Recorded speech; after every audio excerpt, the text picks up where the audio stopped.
السلام علیکم ورحمۃ اللہ وبرکاتہ. خیبر نیوز سرا زیم مدثر حسین. نظر باچو پا نیوز ہیڈ لائنز.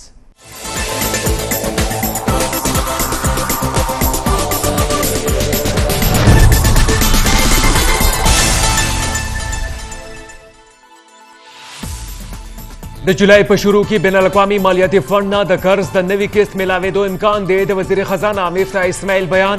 مفتاح وایي چې IMF له طرف نه د وم او اتمې جایزې مفاهمتي یاداشت پالیسي پاکستان ته موصول شوې ده. دغه MOU نن سهار موصول شوی دی. پاکستان بین الاقوامی مالیاتی فنډ سره پروګرام $8 ارب پورې د غځولو او راتلونکي کال پورې پکې د توسعې کولو لپاره کوششونه شروع کړي. پاکستان ته د 15,000 ارب روپو د بجټ خسارې مخه ده. د وزیر خزانه مفتاح اسماعیل تقریب ته خطاب وایي چې ملک کې ټارګټډ سبسیډي ورکړل شوې ده. تر اوسه پورې 40 لکه خلکو ځان رجسټر کړي. د کسانو ته بعد 2,000 روپۍ هر میاشت میلاویږي. موږ مشکل فیصلې کړې دي. تحریک انصاف حکومت 60,000 ارب روپۍ قرض اخیستی و کم چې د پاکستان د تاریخ د ټولو سیوا قرض دی. پاکستان نورې خسارې نشي زغملی. ملک به د ټیکس شرح سیوا کول وي.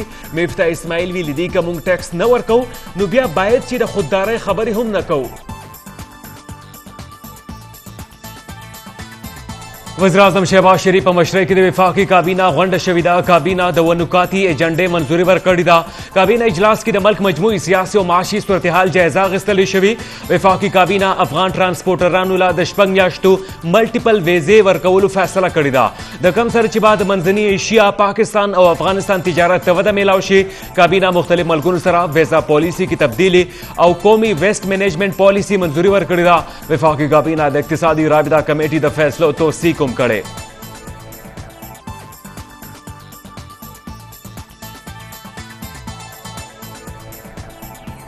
وزیر اعلی محمود خان په مشرۍ کې د خیبر پختونخوا کابینه اجلاس شوی دی. صوبایي کابینه 14 نکاتې ایجنډې باندې غور کړی.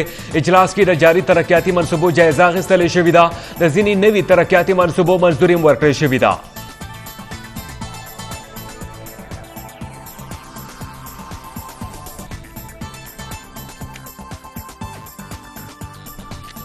لانگ مارچ دوران سرکاری املاک ته د نقصان رسولو معاملہ.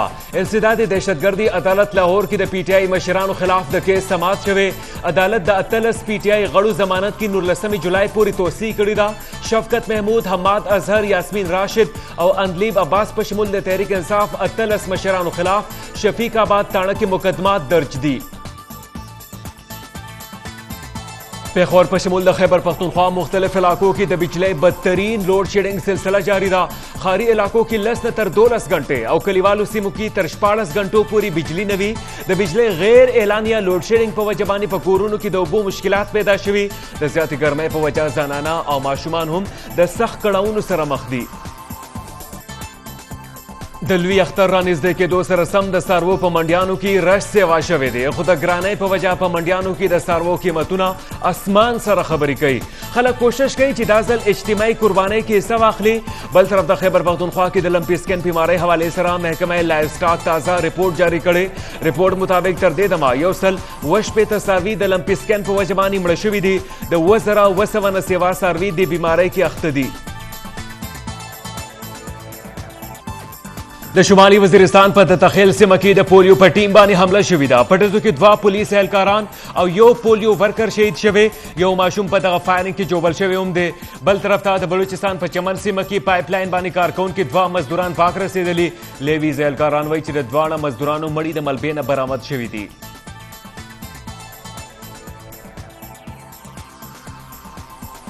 پاکستان کې د کرونا مثبت کیسز په شرح کې نن معمولی کمی ریکارډ شوی دی. 13 روز دوران د کرونا 333 تازه کیسز ریپورټ شوي. د صحت قومي اداره وایي چې د کرونا په وجه 2 مریضان پاک رسېدلي او د 15 مریضانو حالت تشویشناک دی. 13 روز دوران د کرونا د مثبت کیسز شرح 2.2% ریکارډ شوی ده. انټر بینک کې د پاکستانی روپۍ په قدر کې اوس ځلې بیا کمی راغلی دی. د ډالر په قیمت کې 25 پیسې اضافه وشوله. انټر بینک کې د امریکن ډالر قیمت 200 روپو ته وختلو. بل طرف ته سټاک ایکسچینج کوم نن مثبت آغاز شوی و. 100 انډیکس کې 19 پوینټس اضافه لیدلی شوي.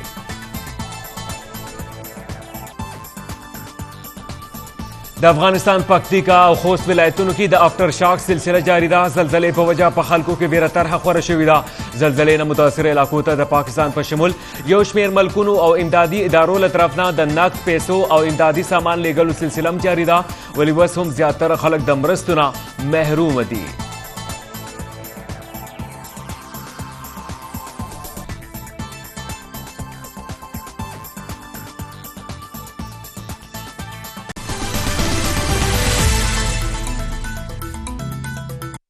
په نیوز 83 کې تاسو ته په خیر راغلی وایو. هډلاین تاسو کتل، اوس به تاسو اپډیټ کوو چې ترجمان صوبایي حکومت خیبر پختونخوا بیرسټر سیف دا وخت د صوبایي کابینه اجلاس نه پس میډیا له بریفنګ ورکوي. نیغ په نیغه به وګورو. ان کو مستقل کر دیا جائے گا اور ان کا جو دیرینہ مطالبہ تھا وہ بھی پورا ہو جائے گا. تیسری اہم بات آپ کے علم میں ہے کہ خیبر پختونخوا وہ پہلا صوبہ ہے جس نے رائٹ ٹو پبلک سروس کمیشن کا ایکٹ پاس کیا تھا 2014 میں، اور اس کے تحت ایک ادارہ بنا ہے، ایک کمیشن بنا ہے جو 2014 سے کام کر رہا ہے. اس کمیشن کے رولز ہیں اور میں سمجھتا ہوں کہ آپ کے علم میں ہے کہ یہ کمیشن پبلک سروسز فراہم کرنے والے جتنے بھی سرکاری محکمے ہیں، ادارے ہیں، ان کو مانیٹر کرتا ہے، اور وہ جو سروسز عوام کو دیتے ہیں اس کے معیار کو، اس کی جو فیسیلیٹیشن کا لیول ہے اس کو یہ مانیٹر کرتے ہیں، اور جہاں جہاں ان کو کہیں پرابلم ملتی ہے یا نظر آتی ہے یا کہیں پہ کوئی لوپ ہول ہوتا ہے تو اس کے لیے یہ پھر اقدامات کرتے ہیں. تو یہ مانیٹرنگ سروس جو پبلک سروس کا جو ہے اس کا یہ ان کا رول ہے. انہوں نے آج کابینہ سے درخواست کی تھی کہ کچھ اور عوامی سروسز کو ان کے مینڈیٹ میں شامل کیا جائے. اس سے پہلے تقریباً 44 سروسز ان کے پاس ہیں، مختلف ہیں، ایجوکیشن ہے، ہیلتھ ہے، 10 کے قریب سرکاری محکمہ جات ہیں، اور کچھ جو ہیں وہ اٹانومس باڈیز ہیں جو عوامی مثلا نادرہ ہے یا پٹواریوں کا جو سسٹم ہے کہ فرد کے لیے درخواست یا انتقال کی رجسٹریشن یا اس طرح کے جو بھی پبلک سروسز ہیں ان کو یہ مانیٹر کرتے ہیں. تو انہوں نے مزید کے لیے درخواست دی تھی، تقریباً 38 کے قریب انہوں نے مزید اداروں کے لیے یا محکموں کے لیے درخواست دی تھی، جس کو آج کابینہ نے منظور کیا ہے. ان میں جو امپورٹنٹ ہیں وہ میں آپ کے سامنے بیان کر دیتا ہوں.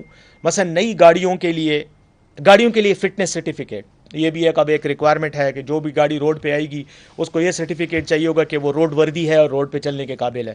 تو وہ سرٹیفکیٹ جو سروس ہے، اور سروس میں جو ایک مین چیز ہوتی ہے، جو سب سے امپورٹنٹ چیز ہوتی ہے، وہ یہ دیکھنا ہوتا ہے کہ وہ سروس جو قانون کے مطابق مقررہ میعاد ہے کہ اس میں سروس کو عوام تک پہنچنا چاہیے، کیا وہ ٹائم پیریڈ میں وہ سروس ڈیلیور ہو رہی ہے یا نہیں، یا ڈیلے ہو رہا ہے.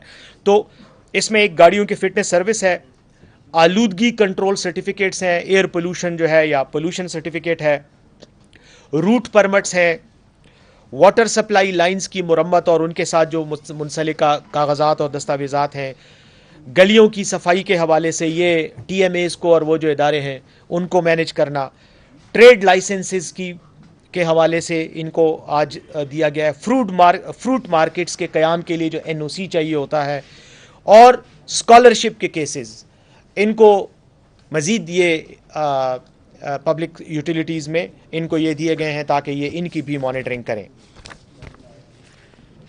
چوتھا امپورٹنٹ جو ایشو ہے وہ یہ ہے کہ دریاؤں میں جو ریت اور بجری اور اس طرح کے جو سب منرلز ہوتے ہیں ان کی دریاؤں سے کھدائی وغیرہ کا ایشو تھا، جس میں کافی شکایات بھی آ رہی تھیں.